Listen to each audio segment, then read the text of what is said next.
This video is going to address the core. People say, what is the core? It's become a catchphrase in fitness. It's become a catchphrase in personal training. The core is essentially the abdominal musculature. It is the underlying muscles of the abdominals, known as the transverse abdominis. That's unimportant. Just know that it's the underlying muscles as well as the visual muscles, the muscles you see up top, also known as the six-pack. We all want the six-pack, okay? The exercises I'm going to be going over tonight, I'm going to show you some simple exercises, and then I will show you some progressions. I'm going to show you a plank, a progression on that plank. I'm going to show you a reverse crunch, a progression on that reverse crunch. I'm going to show you a simple crunch, and then progressions on that simple crunch. Again, once again, I'm going to be coaching my friend Kate, and we're going to be going over the exercises. Kate, I need you to assume the position on the plank. I need you face down on this mat. The important thing when you're doing the plank is that your elbows are underneath your shoulders, your toes are on the mat, your hips are not too high, please drop about 2 inches. And again, your body's assuming the position of a plank of wood. That is where the name comes from. This exercise is done for 1 minute, so again, a stopwatch is essential. Now from here, the progression of this plank, and this will be done for reps, is Kate is going to, once again, assume the plank position. And then from here, she's going to be alternatingly straightening each arm. So straighten an arm, get up on the palm. Straighten the second arm up, and then drop back down onto the elbow. That's 1. And now up again. 2. The important thing to remember as you're alternating onto your palms and your elbows is to not let those hips raise too high. Okay, you need to drop those hips. Maintain that plank. And again, the drawn-in technique is essential. The belly button is being drawn into the spine, activating the entire core.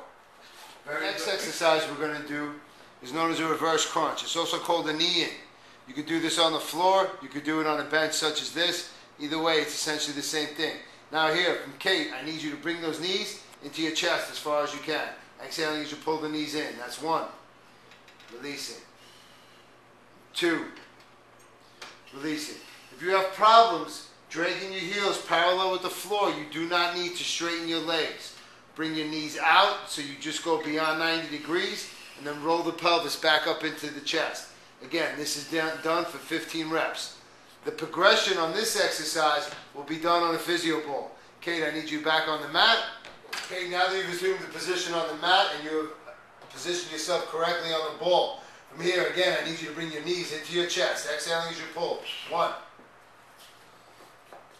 And 2. Okay? 3. Good. Again, the abdominals are always tight. Keep the abdominals tight. You'll maintain stability on the ball. Again, this is done for 15 reps. Very good, Kate. Let's get off. Advanced progression of the knee-in reverse crunch is known as a pike. Again, it's done on the physio ball. From here, the legs will remain straight as Kate brings her hips and buttocks up to the air. 1. And 2. Once again, activating the core, the underlying muscles of the abdominals known as the six-pack, and squeezing and lifting, nice and tight. Again, this is done for 15 reps. This is a very advanced move. Do not try this until you've mastered everything else. The next exercise is known as a crunch. The crunch is very simple. Kate is on the mat, flat on the floor. Her knees are bent, her feet are flat. This helps support the lower back. From here, she's exhaling as she engages the core, flexes the spine, brings the shoulder blades off the mat. That's 1 rep. This is 2 reps. This is 3 reps. This is the simplest and most basic of all abdominal exercises. When done correctly, you really do not need more than 15 repetitions to feel a burn in through the abs. Now the progression of this is going to be off the mat, and we're going to move on to the physio balls. Okay, I need you off the mat, on the physio ball. I need you to roll out. Now as you roll out, I need you to position yourself such that your lower back is on the ball. Your shoulder blades are off. The majority of your glutes are off. From here, I need you to put your hands behind your head. And once again, perform the crunch. Now, why this is a reason, the reason this is a progression of the simple crunch, because now you're using an unstable base. By using an unstable base, you are engaging and you are forcing your body to use many more muscles than it would if it was on a stable base such as the mat. Now from here, because of the ball, she's able to get a slightly higher contraction, activating more muscles in the abdominal. Now, an advanced progression of this is, once again, Kate, I need you to lay back. Assume the position as you would for the crunch.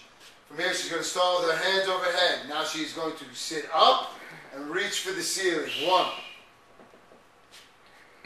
and 2. And again, these are done for 15 reps. This is an advancement because she's able to get a higher contraction and a deeper contraction, activating more muscles in the abdominal area. Remember, the abdominal area, the abdominal musculature, is known as the core. That is our catchphrase, the core. That is what we've gone over. Now, those exercises that I've shown you and those progressions that I've shown you will help you build a solid foundation for your abdominals and your core. Any questions or comments, please get in touch with us at BetterBodyHealthAndFitnessNYC.com. We'll be happy to answer any and all of your questions. Thank you for your time.